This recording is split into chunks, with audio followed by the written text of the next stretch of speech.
कभी कभी ऐसा महसूस होता है कि जिंदगी इतनी उलझी हुई क्यों है। जैसे हर फैसले में, हर रिश्ते में, यहाँ तक कि अपने सपनों में भी एक एक अंदरूनी खींचतान सी चलती रहती है। एक अजीब सा तनाव है ना, जैसे हम लगातार कोई कोई पहेली सुलझाने में लगे हों। हाँ, ये एहसास तो मतलब बहुत आम है। और हम अक्सर सोचते हैं कि शायद ज्यादा सोचने से, ज्यादा कोशिश करने से चीजें सुलझ जाएंगी। लेकिन क्या हुआ अगर जवाब उल्टी दिशा में हो? शायद कम उलझने में, ज्यादा साफ देखने में। हाँ, और यही यही साफ देखने की कला, जिंदगी की भागदौड़ में एक ठहराव खोजने की बात आज के हमारे स्रोत का बिल्कुल केंद्र है। हम बात कर रहे हैं एलन वॉट्स की किताब द वे ऑफ जिन के बारे में। ये किताब बेसिकली सादगी और जो अभी का पल है उसमें सुकून पाने का एक नजरिया देती है। एलन वॉट्स, हाँ। वो एक बड़े दिलचस्प एक पुल जैसे थे। हाँ। है ना, मतलब पश्चिमी सोच और पूर्वी ज्ञान के बीच। उन्होंने ज़ेन और ताओवाद जैसे गहरे विषयों को पश्चिमी दुनिया के लिए खोला। हाँ। और वो भी बहुत सहज, बिल्कुल काव्यात्मक भाषा में। उनकी यही खूबी थी कि वो मुश्किल विचारों की आत्मा को पकड़कर उसे उसे आसान बना देती थी।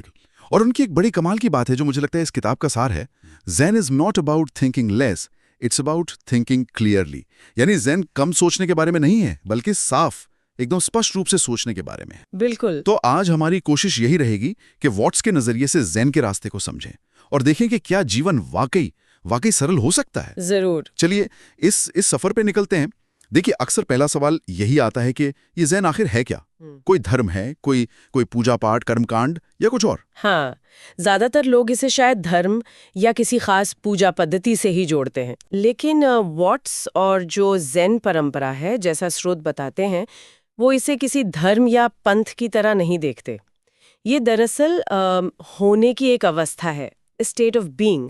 मतलब जो अभी का क्षण है ना, उसमें पूरी तरह से मौजूद रहने की कला, बिना बिना अतीत के बोझ या भविष्य की चिंता के। ये कोई सिद्धांत नहीं है रटने वाला, ये एक सीधा अनुभव है। अच्छा, सीधा अनुभव। और इसी सीधे अनुभव की तरफ इशारा करता है वॉट्स का एक और कथन, है ना? The meaning of life is just to be alive.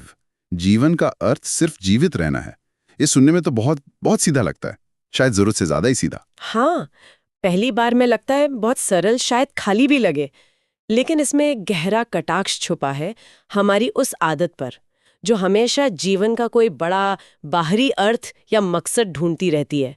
हम सोचते हैं कि खुशी या सार्थकता कहीं आगे मिलेगी, भविष्य की किसी उपलब्धि में, प्रमोशन, बड़ा घर, कोई परफेक्ट रिश्ता। और इस चक्कर में जो अभी है, जो असल में जीवन है, ये सांस लेना, देखना, महसूस करना, वो कहीं पीछे छूट जाता है। बिल्कुल, हम जीने के बजाय जीवन के बारे में सोचते रहते हैं। और यहीं पे ज़ेन की एक और बड़ी अहम शिक्षा आती है, जिससे स्रोत सामने लाते हैं। Don't chase peace, just stop running. शांति का पीछा मत करो, बस भागना बंद कर दो। ये दिलचस्प है। मतलब शांति कोई ऐसी चीज नहीं जिसे हमें हासिल करना है जी। बल्कि वो पहले से मौजूद है। अगर हम ये भागना छोड़ दें। ये भागना क्या है मतलब? ये भागना है मन का लगातार कुछ और चाहना, इस पल से असंतुष्ट रहना, हमेशा यहां नहीं कहीं और की तलाश में रहना।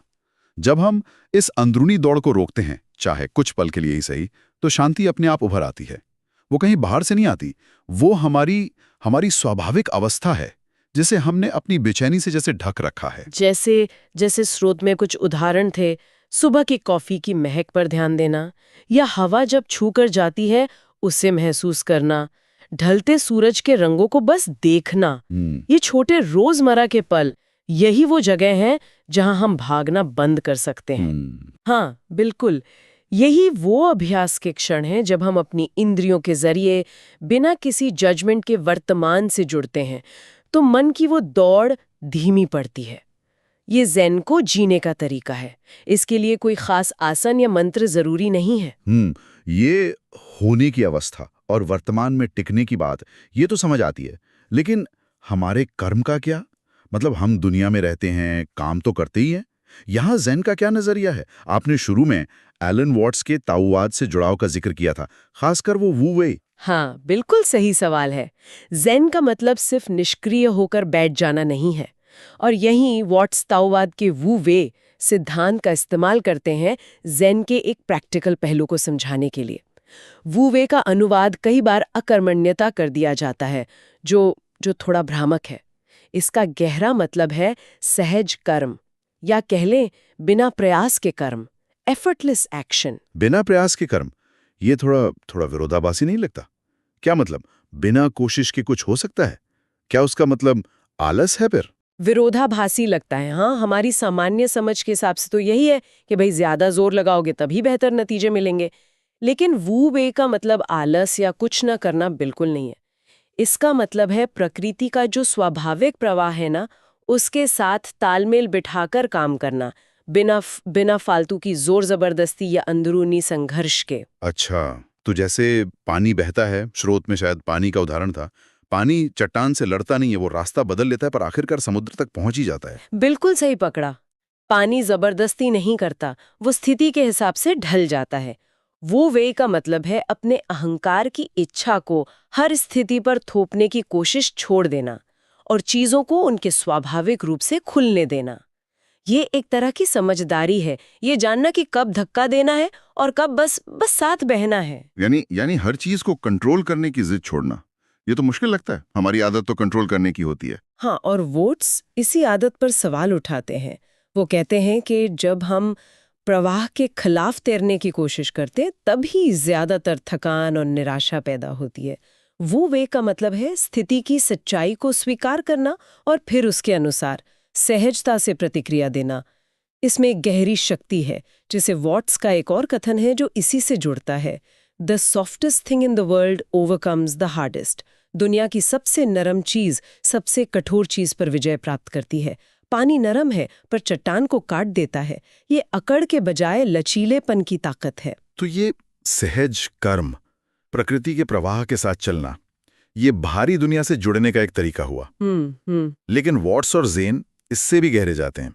वो हमारे अंदरूनी मैं पर ही सवाल उठाते हैं। स्रोत बताते हैं कि जिसे हम अपना स्व या सेल्फ या ईगो समझते हैं, वो असल में एक भ्रम है। ये समझना तो और भी मुश्किल लगता है। हाँ, ये शायद ज़ेन और पूर्वी दर्शन की सबसे गहरी और क्रांतिकारी शिक्षाओं में से एक है। हमारी आम समझ तो यही है कि हम एक अलग, बिल्कुल स्वतंत्र इकाई हैं, एक मैं जो इस शरीर में रहता है, जिसके अपने विचार, अपनी भावनाएं, अपनी पहचान है, जो बाकी दुनिया से कटा हुआ है। और इसी मैं की सुरक्षा, इसी मैं की संतुष्टि में हमारी सारी ऊर्जा लग जाती है। बिल्कुल। लेकिन वॉट्स ज़ेन परंपरा के आधार पर इसी विचार को चुनौती देते हैं। वो कहते हैं कि ये मैं उतना ठोस, उतना स्थायी और उतना अलग नहीं है जितना हम इसे महसूस करते हैं। ये लगातार बदल रहा है और ये असल में बाकी सब चीजों से अविभाज्य रूप से जुड़ा हुआ है। उनका वो मशहूर कथन याद है, you are not a drop in the ocean, you are the entire ocean in a drop. आप समुद्र में एक बूंद नहीं है, आप एक बूंद में पूरा समुद्र है। ये सुनने में बहुत बहुत काव्यात्मक है, लेकिन इसका प्रैक्टिकल मतलब क्या है? अगर मैं सिर्फ एक बूंद नहीं पूरा समुद्र हूं, तो फिर ये अलगाव का एहसास क्यों होता है? ये अलगाव का एहसास ही वही तो वो भ्रम है जिसकी वॉट्स बात कर रहे हैं।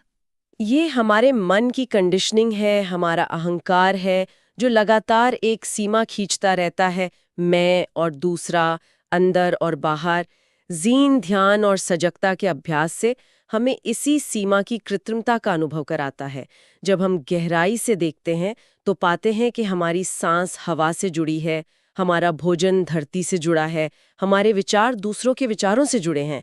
हम अलग हैं ही कहाँ, हम एक ही विशाल जीवन प्रक्रिया का हिस्सा हैं।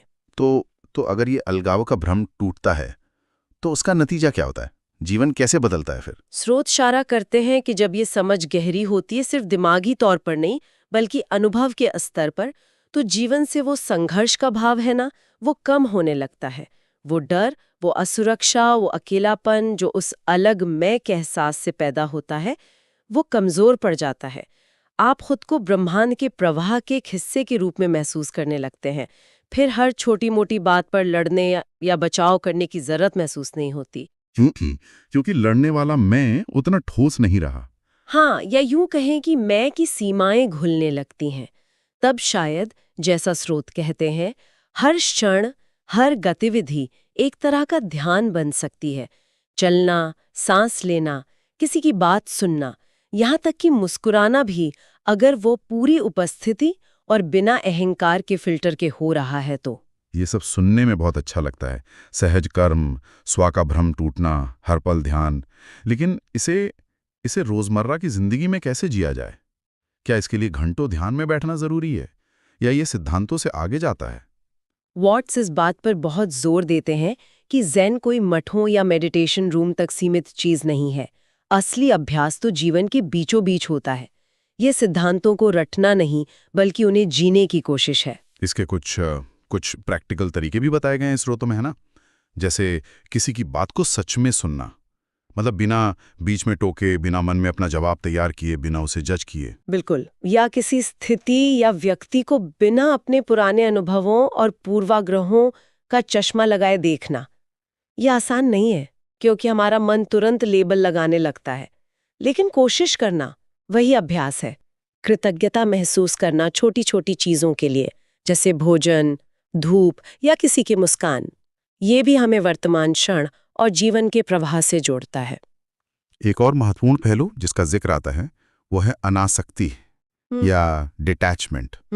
ये शब्द सुनते ही कई बार लगता है कि इसका मतलब है उदासीन हो जाना, मतलब किसी चीज की परवाह ही ना करना। हाँ, ये एक आम गलतफहमी है। ज़ेन में अनासक्ति का मतलब भावनाओं का खत्म हो जाना या दुनिया से कट जाना नहीं है। इसका मतलब है चीजों से, लोगों से, विचारों से, यहाँ तक कि अपने अनुभवों से भी बुरी तरह चिपकना नहीं, नॉन क्लिंगिंग। क्योंकि स्रोत साफ करते हैं कि हमारे ज्यादातर दुख का कारण यही अत्यधिक जुड़ाव या आसक्ति, अटैचमेंट है। जब हम किसी चीज को, चाहे वो पैसा हो, शोहरत हो, रिश्ते हों, यहाँ तक कि अपने विचार ही क्यों ना हो, बहुत कसकर पकड़ लेते हैं, तो उसके बदलने या खो जाने का डर हमें लगातार परेशान करता है। हम एक तरह से उस चीज के गुलाम बन जाते हैं। बिल्कुल सही कहा। अनासक्ति का मतलब है चीजों और लोगों के स्वाभाविक प्रवाह को स्वीकार करना, उनके आने, रहने और जाने को।